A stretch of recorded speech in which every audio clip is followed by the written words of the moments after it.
You want the flash on? Okay, go ahead. What's going on, everybody? I want to welcome y'all to the Pride Show.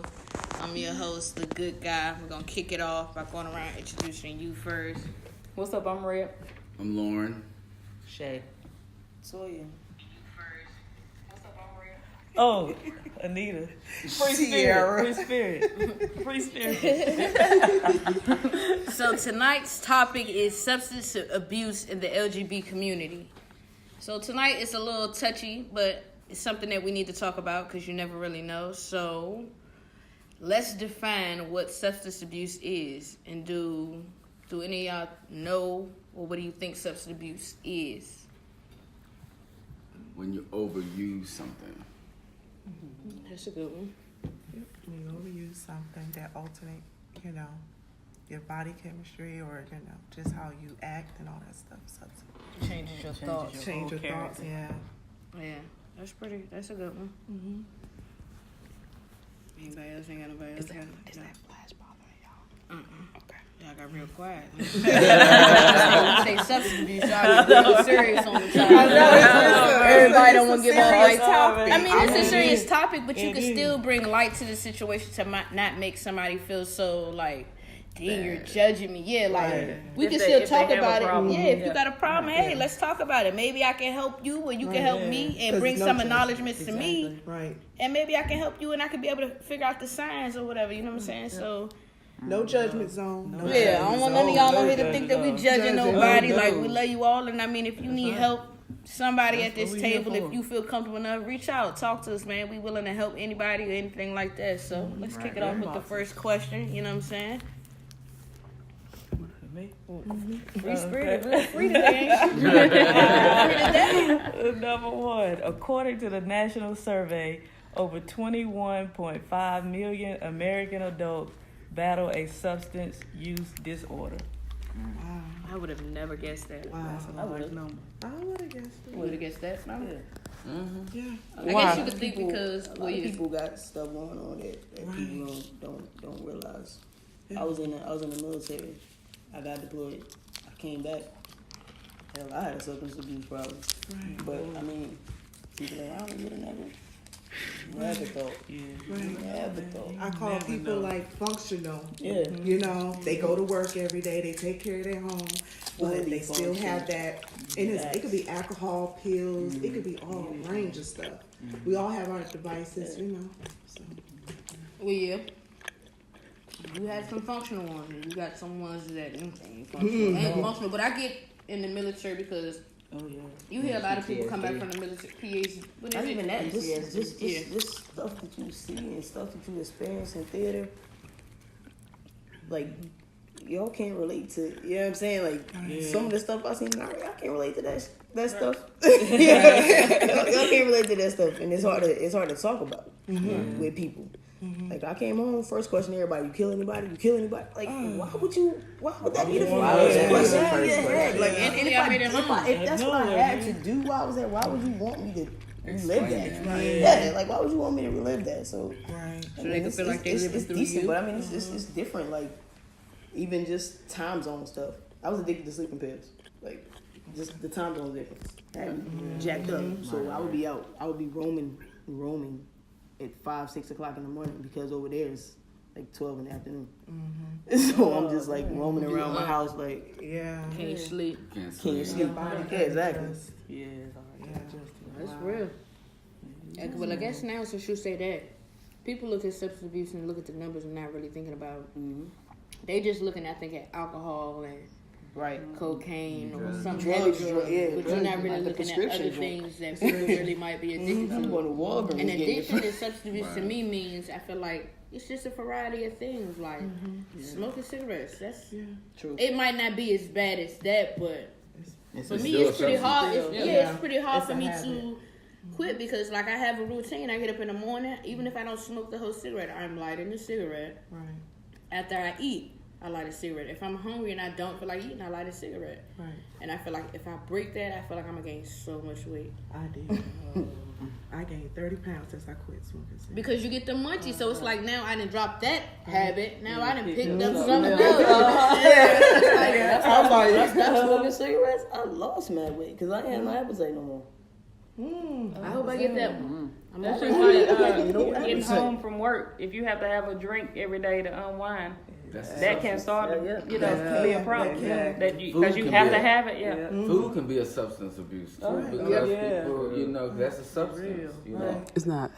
but I think, you know, people have Like the sweet tooth caffeine. it can be Caffeine. Caffeine is a big one. I'm a soda-holic for life. I've been I'm a coffee too. forever in 10 years. Coffee. Yeah, in the wintertime, you can't tell me nothing. In the wintertime, I'm drinking all types of coffee. And then in the summertime, I'm drinking energy 91 drink. degrees. Now, I know energy drink's bad, but that's Those just my addictive. thing. I'm drinking an energy drink and smoking a cigarette in the morning, bro. Like, the caffeine doesn't even work with me anymore, though. Like, Oh my God. to, like, try and stay up and stuff, like, I mean, it's no effect, because I've been drinking sodas for so long, like, We need to it's have like, an adventure it's for you. nothing. I'm wired for no reason at all. I'm gonna call you in the room and be like, look, I'm gonna let this Lock coffee away go. all the Pepsis. I'm not gonna lie, because I'm like that with Dr. Pepper. Like, Oh, yeah, if you put a Dr. Pepper and a water in front of my face and it could be 90 degrees outside, chance of me I'm taking for the Dr. Pepper. yeah, no doubt. But the rise of, you know, the pill popping, you know, that's on the rise because it's real easy to get addicted to that. You know, you're going through pain, you popping. Then And the you kids pain, are going popping, through that popping, now and you a lot, have an too. addiction. But I mean, see me, like, I have a thing. It's not so much as a disease or something that somebody can catch. I have this thing in my face. It's called juvenile chronic osteomyelitis. So it's like I have to take antibiotics, steroids, and I have to take pain pills. So sometimes when I can't get it from my doctors, I do have to resort to asking other people. And I feel kind of bad when I ask other people because I don't want them to look at me like, oh, is she really need this for pain or is she... I mean, But it's not on that level. And if I can express to somebody and explain to what that pain feels like when I go through it, I don't think people like question mine. but you got to think about it too. Like the people that have like the substance abuse that they're going through, the people that are around them are like pretty much in the same state that they are because they have to deal with it. You know what I'm saying? Like I know plenty of people that are like they got pain pill addictions or whatever and all stuff, and I mean they go to the extremes. No, I mean like not like that. You but, see how she pointed at me like, I'm not saying that you got it right. I'm saying like in general, like I mean it's crazy because I'm sitting there like, do you really need this like right now? And they just Yeah, I mean, don't they get go me wrong. to Some the people do take it extremes. just to get high. They do it just to get high, and I feel like it's kind of messed up because you see people who that's quick to sell it, pain pills and all that. Right. They don't really need it for pain, but it's kind of hard for people who do need it. It's hard for us to get it because it's like now you put me in a category as somebody who don't really need it. Right. You know what I'm saying? But it's real out here. On to the next question. Okay. It is estimated that between 20% to 30% of gay and transgender people abuse substances, compared to about 9% of the general population. For one, why does it always have to be gay or like why do they put I mean, I get it. We are in our own category. I get that. But why put us on a high pedestal when we're human just like everybody else? You get what I'm saying? But I think like from our community, a lot of the substance abuse comes from either like trying to cope with gender and- identity. or either like trying to like, oh I'm not you know what I'm saying, I'm not gay. Right. Now, So I'm gonna take I'm- this. Yeah, that. so I'm here. Right. Or you know like on some verge of coming out like. I need to take this shot before I go ahead and explain my Yeah, brain. not even that, but it's like, oh, I feel I'm in my element now. Yeah. You know what I'm saying? I'm in my element now. Like when I first started smoking, it was because I was in my element. It allowed me to step To be outside free, of this to be normally understanding. quiet A lot person of that I people am. a lot of people are addicted to that euphoric feeling. Yeah, how it right. makes you feel Yes, inside. yes. And people can't explain that because, you know, if you haven't experienced that, sometimes you just it's that feeling. It's just like it's that feeling that you just get that you just You want to escape reality. You just sometimes. you You want to escape that reality. But we all have pain. It don't matter if you're straight, gay, whatever. Yeah. You know, we all have our triggers. So I don't feel like we should be any higher than any anybody. lower. I feel like because, we should all be equal with the equal. situation, because it's like, I get where you coming from. If I'm feeling like I want to come out but I can't, but if I take this shot real quick, maybe it might make this little walk through a little bit Take this easier. pill. But I mean, it's just as well as if somebody who's a straight guy, he done had a hard day at work, and then you start to notice every day before he goes in the office, he cracking a bottle of Hennessy or because if you notice, if you go to any one of them big collar like companies or whatever, I bet you in every office they got a little thing. Got they scotch. Yeah. They celebrate with a glass of scotch. Hey, I just got off this phone call with this hot chick. Let me celebrate with scotch. They don't have it out. I just closed at this my deal. company. Yeah, They you know what have I'm it in saying? the So it's club. like people pick and choose what they want to say a substance abuse is. To them, they think it's snorting cocaine or doing crack or something like that. But bro, you actually have a substance abuse too. Just because you think because you got the money and you focus with it that's not, but it really is because you're abusing that. Alcohol was not meant for you to drink at 8 o'clock in the morning or 1 o'clock in the evening, or throw a little bit in your coffee in the morning before you kick it off. Unless you're Russian. I'm just kidding. But the thing And I mean, is, I've learned that when people do it, my bad, I didn't mean to cut you off. I learned when people do it, it's like once you get that first rush, I've asked a few people who have done drugs and that's been a crackhead or that's been done whatever, they always chasing that first high. Because that first high is the best high that you will ever have in your life, and you will always continue to chase and never that get it high. again. That's why when you see people smoking weed and they got to the point where they didn't stop smoking weed and they just start doing everything because they still chasing for that one high. Not saying that everybody does it, but when you get to a certain high, you like, nah, I gotta get that one back. Hopefully I get it tomorrow. So now you out here selling everything. You done lost your family. You done lost everything. Like, and you might be on top of the world, but that substance can take you low. Cause you chasing it high, man. It's real. It's real. I done seen some people do some crazy stuff off of drugs, man, and I mean, seen them. And lose But going back to everything. this right here with the statistics of, and you were asking about why is it always the gay and the gay community? A lot of us are hurt, you know, and a lot of people don't know how to cope with that. Right. Even though we might have, like right here, we're family. Right. We all have different paths in lives, but you don't know deep down what my hurt is and what your hurt is, because it might be two different kind of hurts. And the way you deal with your hurt is not going to be the way I deal with my hurt. Amen. And that's where a lot of substances come in. And, you know, like in the male community of our gay people, you know, there's a high rise of people doing meth and doing Tina. You know, you always see like What's same Tina? thing. I heard of cocaine and crack and all that. Man, you giving out new names? No, I done heard of Molly too, but Tina. I didn't want Tina. But My it's- best friend, he OD'd, like he didn't die, but he had a heart attack. Right. Like, liquid meth. I didn't know there was a such thing as liquid meth. Oh yeah, I've heard of it. But what they he do is literally just had basically a they heart call attack. you'll hear different names for meth, or it's Tina. You have shards. You have different things that people are smoking it. They're Party sniffing it. They're shooting it up. But you just don't even know, because that drug right there is more of it's like cocaine times 10. So, and then in the community with the guys, you know, it gives them a sexual feeling. So it's like you feel like you are just on top of the world and you can do whatever you want to. And that's why a lot of people you'll see people like, if you hear anybody say Tina or T, you know, Try to walk away from. not walk away, but you might not want to be around it, you know, because I have a real good friend that was strung out on it, and he would talk to you right now about it and tell you that he was out there, but he had to move from this area to get away from his environment.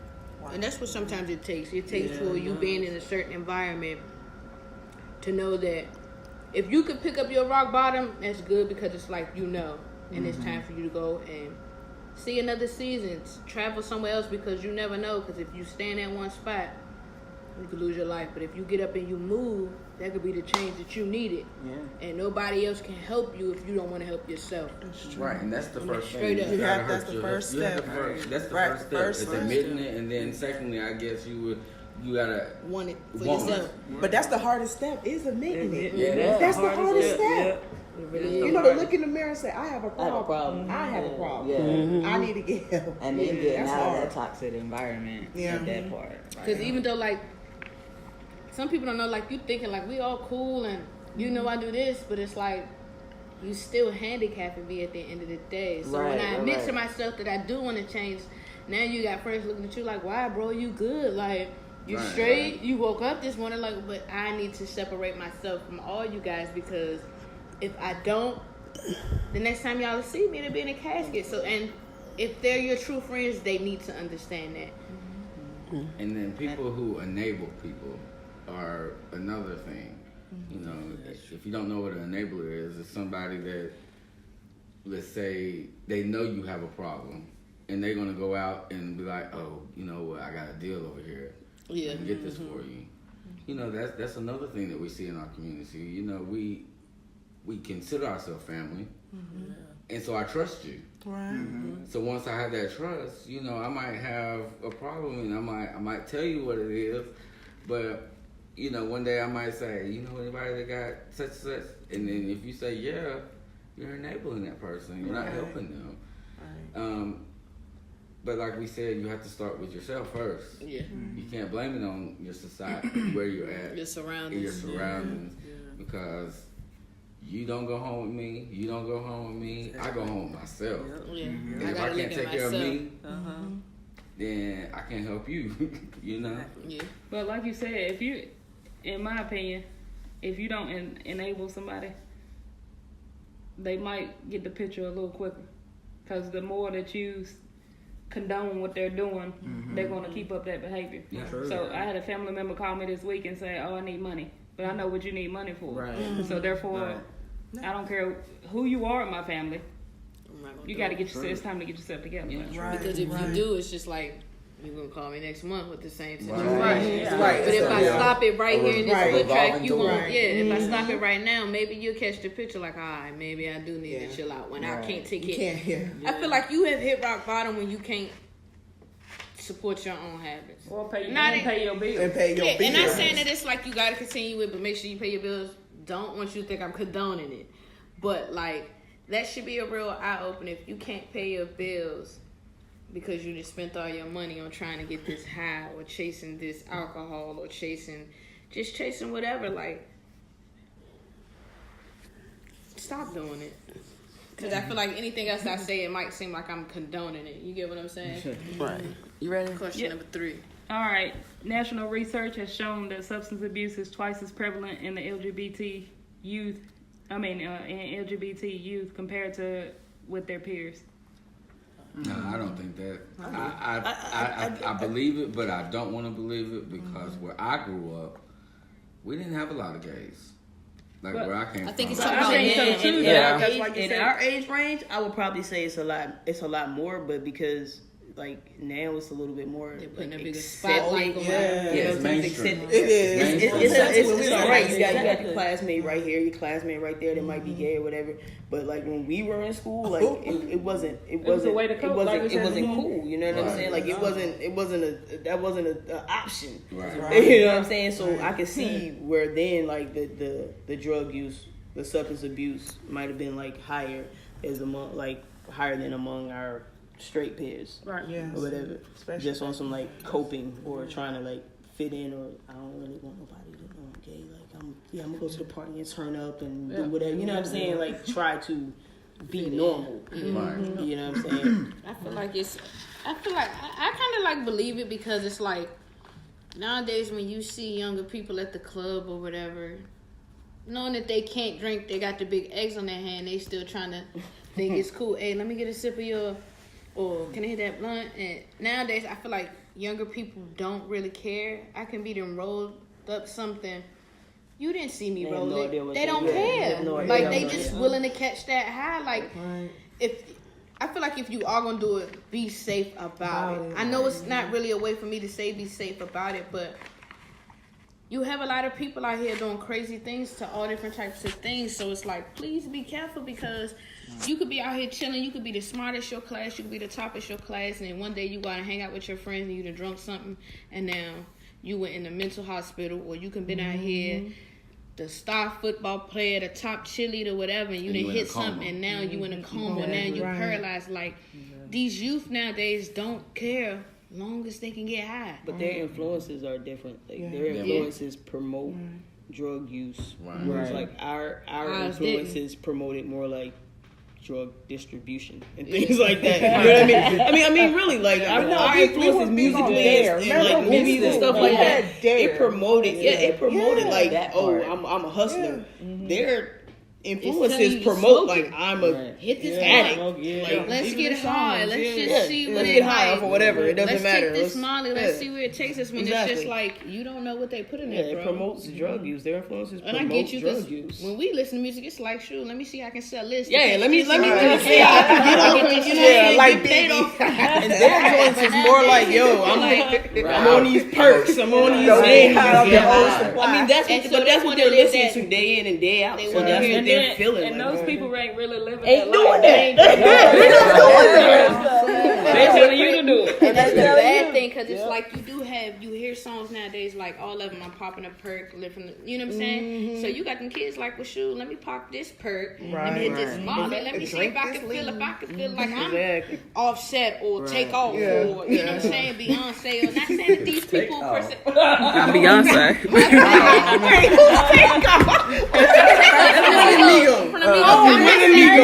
not just saying, I'm not necessarily saying that Beyonce said that.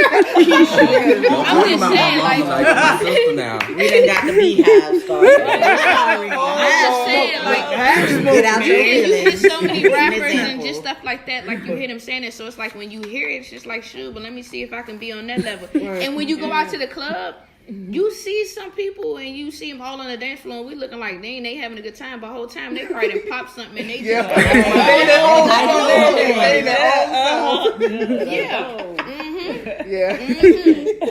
Don't look surprised, honey. You look like you upset?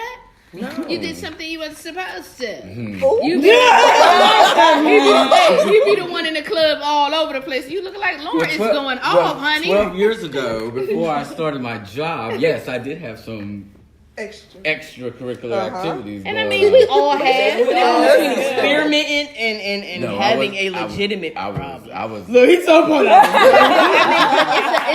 That's a good thing, because you are willing to admit it. And you're willing to recognize it. Some people are not. People like could be 50, 80 years old and was still I used to call deny myself it. the Eagle Beaver, honey. I bet the honestly like, what they got over there?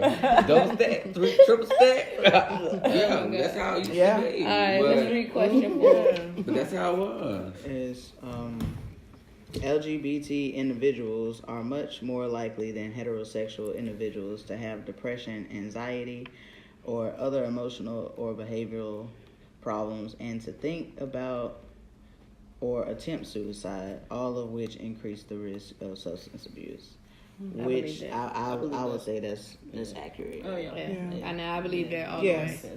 Because it's like you can come out to your parents and it just like they just on you. So now you and your emotions, you and your feelings. It's just like now I want to even commit suicide, or I want to just get high and to be away from this situation. So let me snort this line. And then or even out of the house too. Or even not coming out, just thinking about coming out, and thinking about the reaction that it's going to have, the reaction you're going to get from your parents, or the reaction you're going to get from your grandparents, or whoever is important to your friends, whoever's important to your life. And then that's when anxiety kicks in. You have those straight people that are around you at that time, and you might be the only person that's sitting there saying, my rainbow needs to come out. Then it makes it kind of hard, because you hang around people that might be straight or whatever, and they be like, I hate a gay person.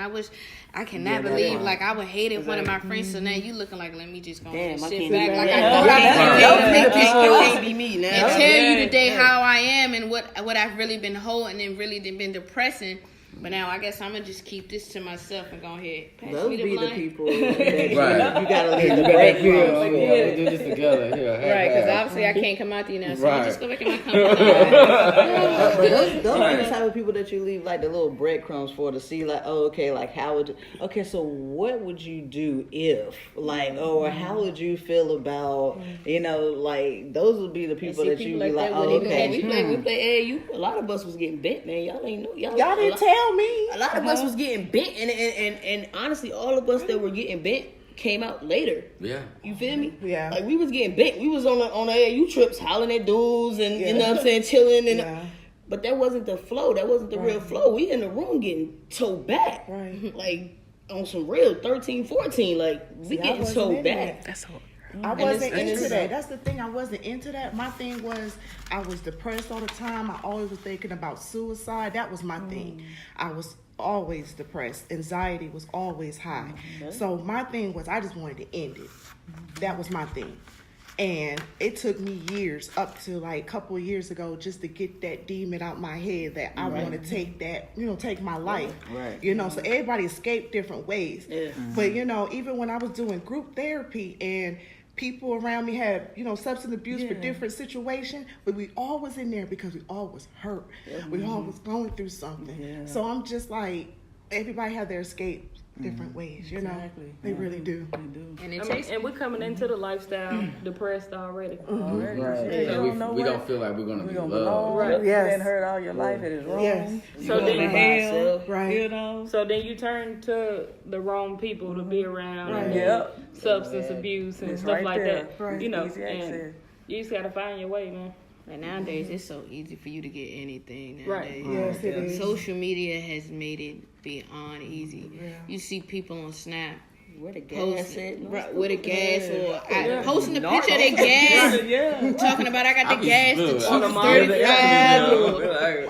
And so it's just like it makes this younger generation a lot easier to get their hands on certain things, and it's kind of messed up because, like you say, we wasn't raised like that. No. Social media and the most we had was what, MySpace. That was it. We changed. MySpace was when I was in college, Black Planet and all that. I mean, yeah, now Black Planet too, but that's when I feel yeah, like Black that's Planet. MySpace was when it really took off because you could start doing little stuff to your page and all this and that. You could change the profile. Yeah. So it's just like this younger days, man, they don't know nothing.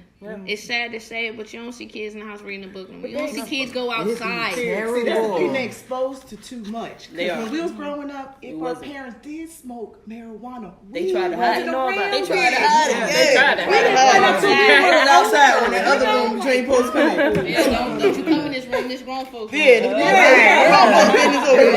You picked up a berry, you like, oh, that's nasty. You know what I'm saying? You ain't want no berry. It's a separation between the kids and the adults back then. But then, nowadays, Now it's it's just, babies. like Having nowadays, babies. parents are trying to be their kids' friends and stuff like that, and that's why a lot of people are going off the road now. Like, I mean, you could tell a kid now, you know, hey, that's not good for you. You know what I'm saying? Like, try and be like that parental figure for them, but then like at the same time, they gonna be sitting there treating you like, okay, you ain't my mom, you ain't my dad, and all stuff like that. Like, how you gonna tell me and stuff like that? But then you see they parents, and you like, well, I see where you got your attitude. Your and mom stuff ain't from. but like 3 years older than you. Right, Right, right. And that's just Let's be being real real. though. Because it's a lot of young people having kids and then they expect their parents Right. to raise their kids. No, you lay down, not saying that you made a mistake, but you made this problem, so now you have to deal with it, and you gonna learn how to be a parent today. Don't be pressed to be that child's friend, because at the end of the day, you need to be a parent before you become a friend. I used to be scared to death But my parents. of my mom and my dad. Right. They that told you to part. go All you outside, gotta you do knew is either get they a- about to do something, Yeah. either they in there about to be drinking, or they about to be in there smoking or whatever, but when they say go outside, and you better not come back in this house, don't come back in this house. Right. We had Be in the house. That's with the you. before the They we had fear. Uh-huh. I think that now kids can go to their parents with a lot more, Than what we did. a lot more freely than Yes. And I mean, that's cool to a certain extent. we did. Like on some. I was young, drinking in my room though. I'm in my room. being the perfect child, playing my Super Nintendo. But I'm in there getting bent back, Bacardi and Cranberry all day at school, getting bent back. Like I said, AAU trips, getting bent back on some just inner unhappy, inner like depression, inner like I'm scared. I like girls. Yeah. Like, I know I like girls. I like girls. I can't tell my mama that. Right. I like girls. I'm not saying that to my mother. No. But it's like, boom, I gotta hide it. So now I'm over here with the rest of them that don't like girls. They like girls too. And we all just getting bent back. But we out in there dudes. We chilling with the niggas is on AU trips too. Like, I get you. But yeah, it's just like, even when I don't see, it's funny because myself, Toya, and Tiara, and Anita, and Keisha, I know me and Keisha grew up together. And, don't include but I'm just saying, you was. But no, I'm just saying, like, you saw me, we grew up together. We didn't never notice that with people. Like, I didn't that depression didn't have that. I didn't know it. Because we were always jovial, happy when we were together. Having fun. It was always, let's go That's eat. the stuff that let's you go experience to when you by yourself, when you're not with your right, friends. but when it's those people that's behind those closed doors. When you leave them, you don't know what they're going through. That's true. Even the strongest person still can sit there and and break down. So It's real. Back in the day. I went with you. All right, we got free spirit. You got a story? You want to let us know? Tell us your story. And hopefully this can help somebody. You know, that's the only reason I'm trying. Telling this story. Because I had a drinking problem. My parents didn't really drink. They just on special occasions like that. First time I took a drink was, in high school, everybody go to the beach, beach weekend. You just do it for fun, you know what I'm saying? And so we did our thing, and I came back, went off to college, got back into church and everything, you know what I'm saying? We were praying on campus. We were doing all kind of stuff. We had a gay and lesbian group on campus. We were like, they going to hell. You know what I'm saying? we were on it, man. I finally had got it right. I got it right. The perfect child, you know what I'm saying? Went off to seminary, you know what I'm saying? Now, I know God called me to preach. I know he called me to preach. And can't nobody take that away from me. But as soon as he called me to preach, I started having feelings for women. And I'm like, what I'm supposed to do now? I'm in the church. I'm in the pulpit, in the black robe on Sunday morning. And now these feelings for women, where are they coming from? You know what I'm saying? I can't be gay. Oh no, that was me. That was my dilemma. I can't be gay. No, I can't be gay because all you hear, growing up, God made Adam and Eve, not Adam and Steve. You know what I'm saying? So I'm like, I can't tell. No, I can't tell my parents. I can't tell no because what I'm gonna tell them? Because I don't even know what's going on. You know what I'm saying? So I kind of was dealing with that. I was dealing with the fact that I was a woman being called into the ministry, and you didn't see a lot of women, preaching during that time. I was dealing with that, and then it was like, I'm like, what I'm supposed to do? I was doing social work, taking people kids. You know what I'm saying? So all that in and of itself, I had internalized all of it because I had to be that strong person on the outside. Mm-hmm. So that's what I played that role. I wore my mask during the day. At night, I'm out at the club. Ain't never been to a club. I don't know what, you know what I'm saying? I ain't never been to a club. So the first thing I do is a bar. You know what I'm saying? I get a drink. Because when I get a drink, it don't even matter no more. You know what I'm saying? I'm the life of the party. You know what I'm saying? I'm talking to everybody. You know what I'm saying? I'm even talking about the Lord and I'm drinking. You know what I'm saying? I think it makes you feel more free to be able to speak what's on your mind when on a date. It's like you got your collar so tight. But when you take a sip of that drink, it's just like I'm about to unbutton this 2 times, let this little hair fudge show, and let loose. Yeah, man. So it got kind of bad. I was drinking, going to the club, drinking, driving home, and nothing happened. You know what I'm saying? I did that for a couple of years. I got used to doing that. And then finally, I stopped. I said, I got to get, because I'm in church. Lord, you got to take this away from me. You know what I'm saying? Mm-hmm. But still, I was battling with coming out. I can't tell them that I'm gay because my church going to be like, she preaching and she, you know what I'm saying? Mm-hmm. So I'm like, so I wore that mask. I started dating men just to kind of cover it up. I didn't really choose my partners at that time. They kind of chose me because I kind of was, didn't want everybody to know. So I, if somebody, could, I could hide behind real good. This is my best friend and that sort of thing. That's what I did. You know what I'm saying? So, you know what I'm saying? That's how I was rolling. So, all of that just, all that just got, it got overwhelming for me, and then I started back drinking again. And so I was like, man, I'm going to have to do something this time. I said, matter of fact, I was with a girl, and she was like, you got to get some help or something. You got to do something. Because I was drinking. That was my way of coping. And then I was in an unconventional type relationship at that time. So not only was, I had these feelings for women, but I was in this relationship that nobody ain't gonna accept, and I don't even want to say it on this camera, but nobody ain't gonna accept that. So I'm like, I started drinking every day, you know what I'm saying, just to cope with what was going on. Finally, I said, I'm gonna get some help. You know what I'm saying? I'm gonna get some help. I got a problem. I'm gonna go to AA. You know what I'm saying? I'm gonna go to an AA meeting. You know what I'm saying? I'm gonna get this situated. So I started going to AA, and I walked in the meeting, right?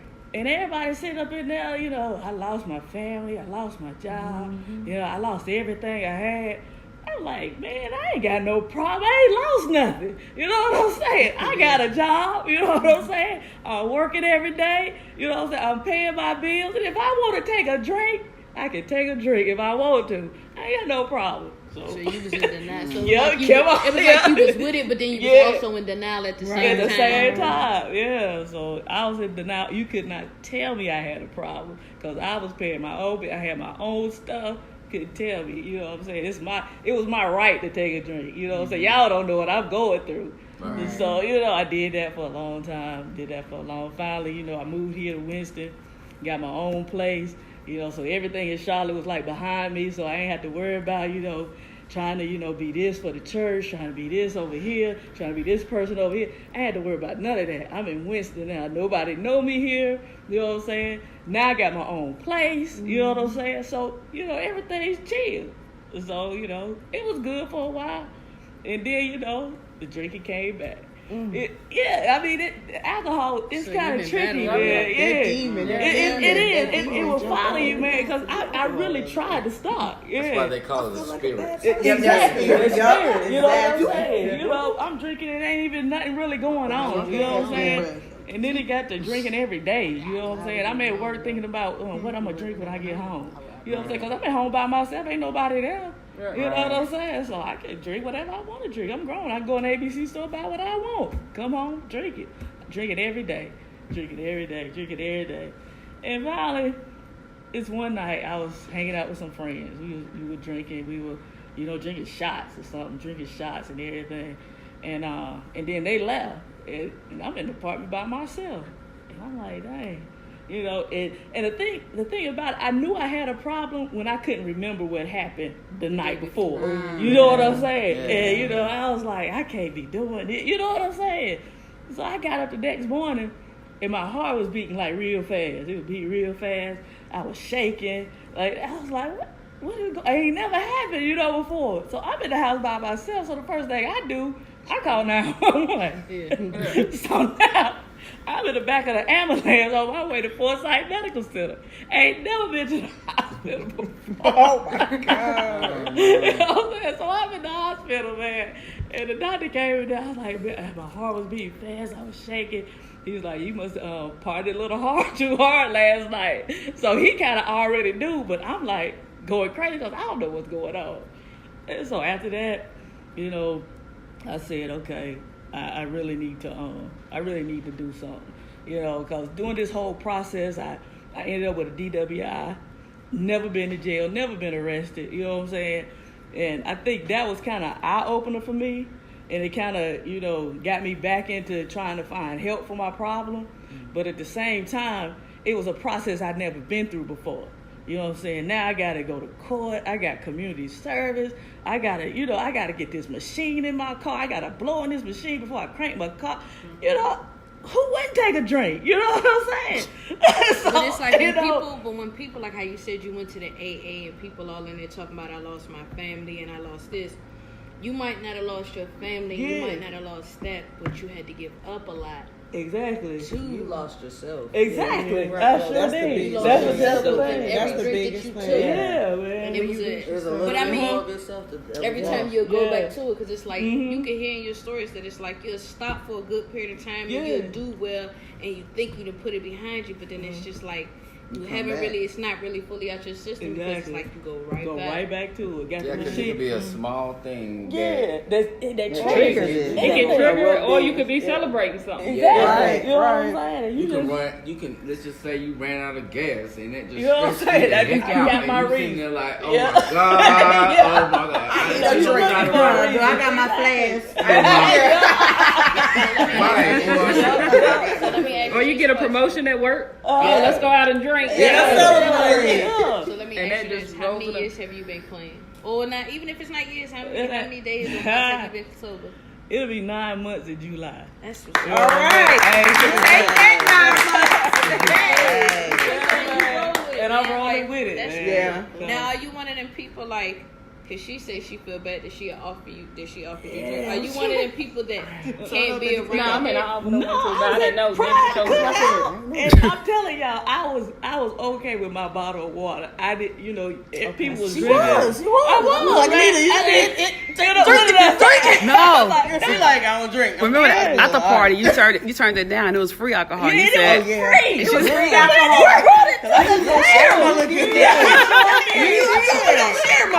I gotta give it up to her, but somebody offered me a free shot of Hennessy. I'm taking it. I had a whole bottle of rosé, and she was like, "Nah, man, I'm good." Yeah. Jello shot.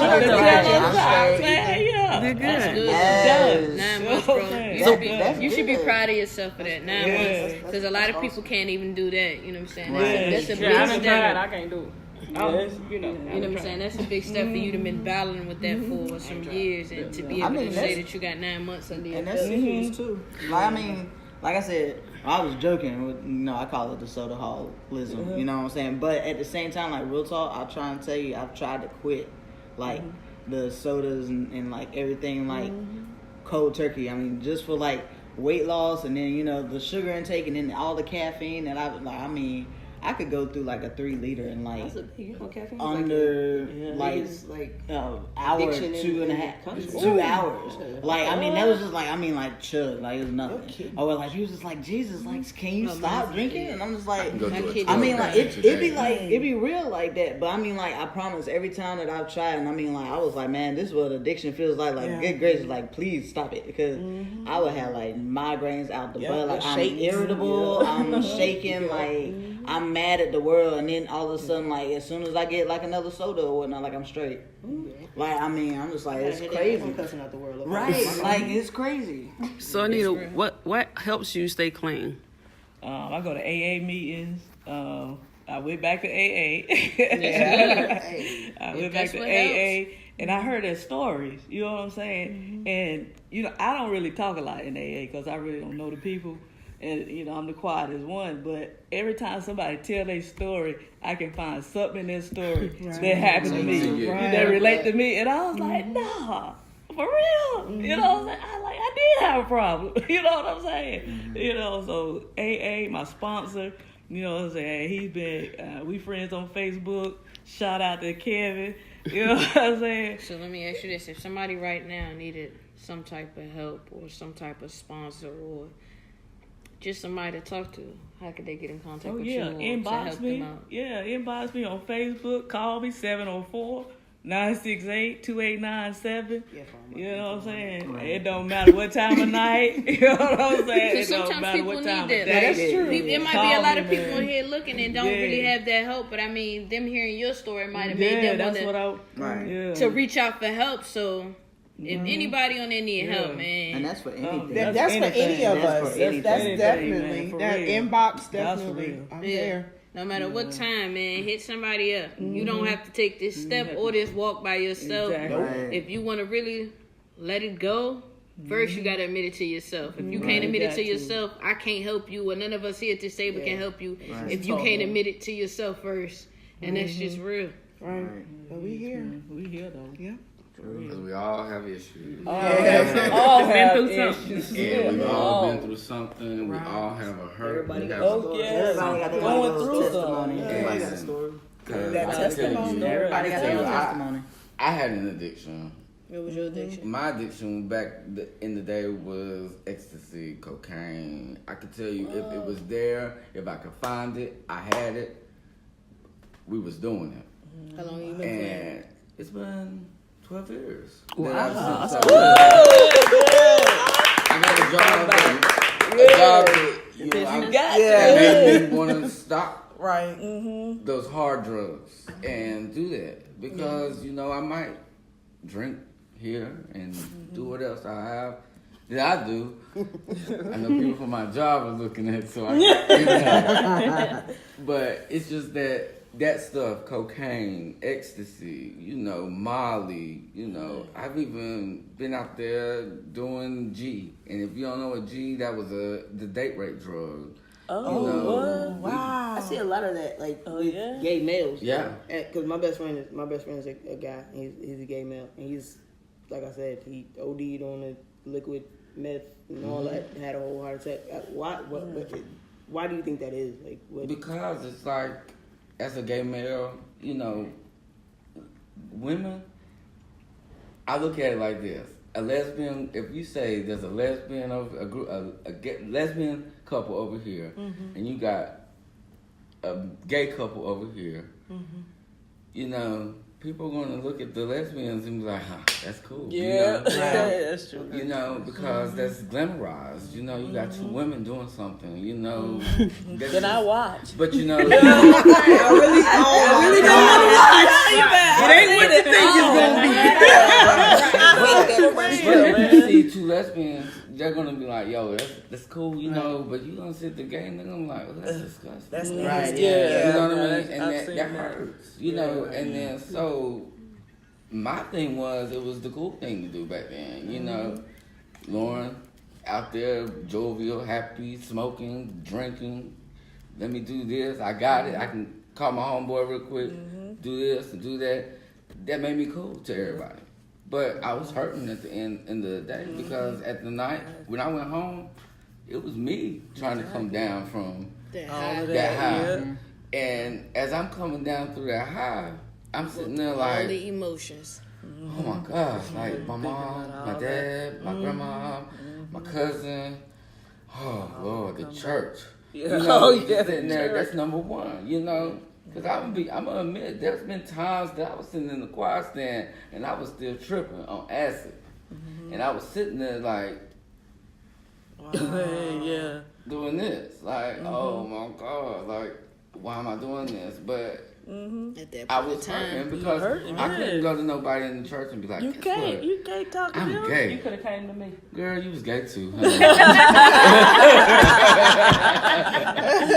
You with pigtails. But you know, I couldn't back then. Now you see it. It's a little bit easier for this Generation. this generation. Thank you. It's easier for them to step to somebody and say, because there's somebody that's on the pulpit.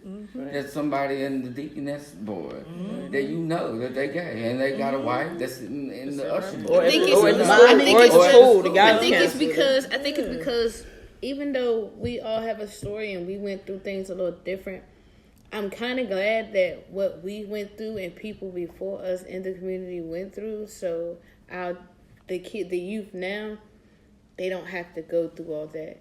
You get what I'm saying? Like they paved the way for us, and we're paving the way for them to give some type of example. So you don't have to be. It doesn't have to be so much as a stressful thing. You feeling some type of hurt and anxiety because we all had sit up here and said it's been some type of emotional thing or some type of anxiety. And kids are gonna go through it, but I mean, it's just a little bit easier for them to go through it now than what we went through. Because, you know, all of us around the same age, somewhere in that vicinity. So back then, it really was like, oh no, you wouldn't dare. But now it's to the point where a lot more parents are accepting because it's just like it's out here. Like you can't hide. But you gotta realize a lot of parents right now are us. Yeah, right. Younger. How much, like, I think that our community has like a party culture. Mm-hmm. How much do y'all think that plays a part in the drug use? Because once that one party that you say, I'm like, yo, I got you. Yeah. Here, try this. Yeah. It's like going back to the DARE program, how they used to say, there's going to be somebody in the school and they're going to the DARE officer joint, and they're going to say, "Oh, try this." I'm saying, tell me the DARE program did not make you want to. It did. I went to middle school. It made you what? Because you didn't know experiment. You didn't know I did not know anything about drugs until they sat there and put the triptych with the drugs taped to it in front of me. It's like, I really wonder what that does. You look like I'm on the trying it before. That's colorful. It scared the shit out of me. Everybody who's gone through the DARE program, I'm gonna say you've experienced some type of drug before. Do y'all remember what DARE really stand for? Drug abuse resistance education.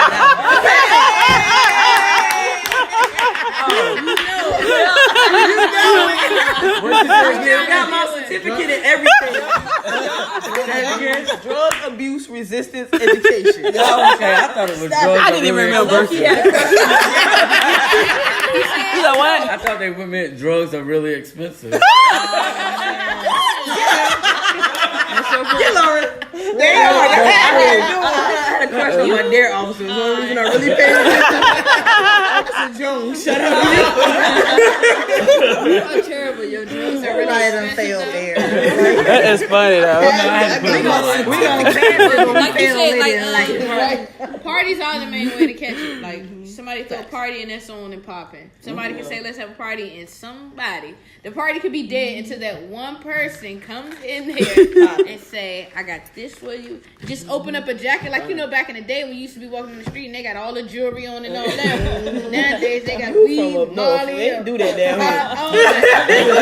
Nobody walking around with jackets. They might have one little chain like here. I got that $10. We'll go to the east side. Coming out the pockets. Y'all didn't watch Good Times? Coming to America. I got that good stuff for you. To America, but that's how it all starts though. Yeah. Parties, you know what I'm saying? And then it's like us youth having babies, man. It don't get no more better than that because it's like you don't have that age difference between you and your parents because most of the time you see if you in a club, trust and believe your mama over in the club with her little crowd too. So it's just like there's no age difference. It's no limits. Like, yeah, you the child and yeah, I'm the parent and yeah, I'm not that much older than you, but respect me. You know what I'm saying? These are the things that you will and you won't do, not living under my house. But then it's like you tell your kids that and they ready to move out and now they really doing all these type of drugs. You know what I'm saying? It was different though, because my mom ain't do none of that shit. My mom ain't crack. I'll ask that question. So it was like me trying to sneak square. around. Like my mama was square. My mom was a Once again, minister. I was getting drunk in my room. My dad was a diabetic. He stopped drinking when I was 5 years old because I remember when he went and got his diabetes test when I was living in the country. My mom was a nurse, and she said that you need to stop this, and this. So I never saw my mother drink, smoke a cigarette. My dad, he smoked cigarettes, but I never saw him ever take a drink. The only drink that I saw when I was younger, growing up, it was my uncle. My uncle was that cool dude. And that's what made you wanted to do it. Everybody had that one. But the thing was, I never chose the drink. Mine was not the drink. Mine was, hey, we're going to be honest. We're going to make it 100. Mine was herb. You know what I mean? But nobody in my family, I never saw them, how we talked about earlier, they said get out the room because they wanted this. No, I didn't see that. That's right. My family did not do that. The only thing that I remember when I was younger was maybe a wine cooler. But I bet if you ask somebody in your family now, ask them did they smoke, and they I already did. and they I already surprised you. did. I did. Like I know. And did they surprise you and tell you, yeah, we used to smoke? Yeah, We just like didn't do it around you guys because it wasn't Right. something for your. It wasn't for your eyes to see. I have a lady at my job. When I first started working there, she walked by me. She Don't put heard her me name out there, laugh. honey. And when I laughed, she was like, "Come here, I need to talk to you." And I was like, "Yeah, I'm Lauren." You know, she was like, "Who's your dad?" And before I even said Earl, she was like, "Earl Lattimore." I was like, "Yeah." She was like, "I gotta tell you a story about him."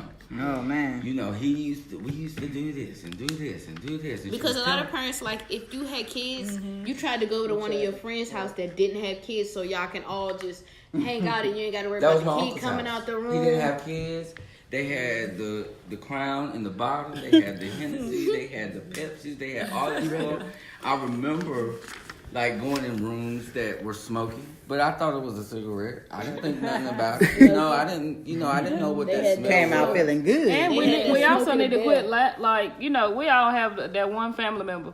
That's the coolest That's family cool. member. I was about to say, But 'cause I had we that. also know they have some kind of substance abuse problem. Yeah. But it's funny but we really need to be getting that person some help instead of Them laughing be the one. at Them be it. the ones that when you younger, you like, oh, they That's who cool, you so look I'm up gonna to. go over there Yeah. and do this and do that, and And they laugh all right and with it. laugh They and be tell on some stories. like, well, as long as y'all don't leave the house, Right. You know, as long as you do it here, y'all safe and that. Yeah. But in reality, that's not the That's move. how it really Yeah, that's not the move exactly because how it then in starts. your head it's like, okay, it's okay to do long as I Long stay as I in stay the in the house. house and Yeah, I'm long as I safe. stay in the It's house. a thin line though, because coming from being a parent and I have, stepchildren that were dabbling, smoking and stuff. And I remember one of them telling me she passed out in the front of her friend's house because she got hold to the wrong stuff. So I had to make a decision like, okay, do I let her do this here or does she go out, out there just doing it? It had to be to the point where I had to be like, okay, you gotta do it at the house because you're not making good decisions out there. But see, every household is different. But I had to worry about her because she wasn't making smart decisions.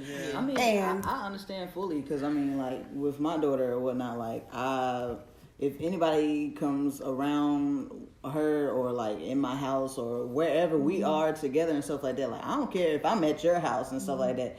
You about to pull out, and smoke some reefer or whatever, and all sorts like that. Like, okay, can we go? Reefer, weed, gas, all that good stuff. Like, I'm sitting there like, can you go outside though? You know what I'm saying? Like, even if we're at your house, like, can you go outside? Like, I don't want her exposed to that. Yeah. Like, and even if you're drinking or whatever, like, can we do this like outside of the room where she is? Because I don't want her to think like, oh, okay, well, I saw them doing it, so it's cool, 'Cause kids or are that's sneaky. okay, or whatever. Because This is the thing. kids catch on like they like sponges, and they But catch if you- on They like catch quick. on, but I feel like this is where the parent comes in. Just because you seeing me do something, you don't do it. But it's a lot. It's a Yeah. lot harder to It's say. hard. It's a Because lot I harder grew to up say with that. that. Do as I say and not as I do crap, and it's a whole lot harder to sit there and say, okay, you're telling me not to do this, but you're doing it. Right. And you're going to work every day. But this I the like thing. saying getting cut off. But You're it's not just getting like, evicted. There's you nothing had those bad happened. things- Like she said, she went to AA. Yeah. All these it's people are just talking like- about what they're losing. She not losing nothing, so she ain't got no problem. Yeah, but it's just like you remember like when you was growing up. Certain things in the refrigerator or the freezer you knew not to touch. Right. That's grown folks. You knew not to touch that because you knew if you did, you knew what happened. You get what I'm But these saying? kids are And it's built just different. Yeah. They build Yeah. different, and it's to the point where if you tell your kids something, it's like they going back and forth with you. Like this is not a debate. This is not an argument. Right. I am the adult in this situation. But just It's easier said than done. child, and I mean I get it, but That's that's, just like when saying you don't take it touch into the stove. consideration. They don't listen. That's like saying don't touch the stove. It's hot. That's why you You They don't still realize the stove it's really anyway. hot until you Don't actually go- put your hand up there and touch it. Yeah, that's just like how she say, like, if you know it's gonna be so much of a riffraff, then just don't do it in front of your kids, man. But a lot of people are not like that. Is, you don't want to hide everything from them either. Certain things you have to hide. Hey, what minute? You gotta say something. All right, Angel Webb from Toledo, Ohio. You won the bath bomb bag for the week for sharing the most. What's her name? Keep What's her name again? Angel Webb. Okay. Show the bag off, Red. Keep sharing. You got the good stuff. That's the good You got the good bath bomb. 100 baths right now. So say it one more time, Red. Angel Webb, you are this week's winner for sharing the most last week. So keep sharing, y'all. Keep And if you want to DM us for your address so we can send it, you can. So you don't have to put it out on there and Facebook. Yeah. Please don't put it on the Please thing. don't. She